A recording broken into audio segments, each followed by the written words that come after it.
بہت سال پہلے کی بات ہے کہ ایک بہادر شہزادہ جس کا نام سیف تھا، گھوڑے پر سوار ایک بادشاہ کے محل کے پاس آیا۔ وہ یہ دیکھ کر بہت حیران ہوا کہ سارے ملک میں ہر کوئی اداس ہے۔ بادشاہ کہنے لگا، میری بیٹی، میری شہزادی مرحبا اچانک غائب ہو گئی ہے اور اس کا کوئی سراغ نہیں مل رہا۔ شہزادہ سیف نے وعدہ کرتے ہوئے کہا، میں شہزادی کو تلاش کر کے لاؤں گا۔ پھر وہ گھوڑے پر سوار ہوا۔ اس نے شہزادی مرحبا کو پہاڑوں پر جھیلوں میں تلاش کیا، ہر شہر میں لوگوں سے اس کے متعلق پوچھا، لیکن کسی نے شہزادی کو نہیں دیکھا تھا۔ آخر کار وہ ایک جھونپڑی کے پاس پہنچا جس میں ایک بوڑھی عورت رہتی تھی۔ اس نے شہزادے کی بات سنی تو اسے کہا، اگر تم میرے لیے جنگل سے لکڑیاں کاٹ دو، جھیل سے پانی لے آؤ اور میرے کھیت میں ہل چلا دو تو میں شہزادی کو ڈھونڈنے میں تمہاری مدد کروں گی۔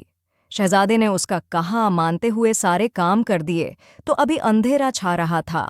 اس نے شہزادے کو ایک موم بتی دی اور کہا، اس موم بتی کو جلاؤ تو تم اس سلطنت کے ذرے ذرے کو دیکھ سکتے ہو۔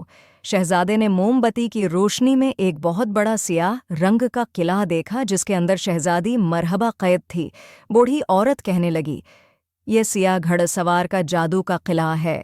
شہزادہ سیف پھر گھوڑے پر سوار ہوا اور اسے دوڑانے لگا، حتیٰ کہ وہ سیاہ گھڑ سوار کے جادو کے قلعے کے نزدیک پہنچ گیا، لیکن قلعے کے چاروں طرف جادو کے کانٹوں سے بھری جھاڑیاں سر اٹھائے کھڑی تھیں۔ وہ جتنا انہیں تلوار سے کٹتا ہوئے اور بھی زیادہ ہوتی جاتے۔ آخر مایوس ہو کر اس نے پھر موم بتی جلائی تاکہ دیکھے کہ شہزادی مرحبا کس حال میں ہے۔ موم بتی کا شعلہ جلا تو اتفاق سے جھاڑیوں میں آگ لگ گئی اور وہ خاک کا ڈھیر بن گئیں۔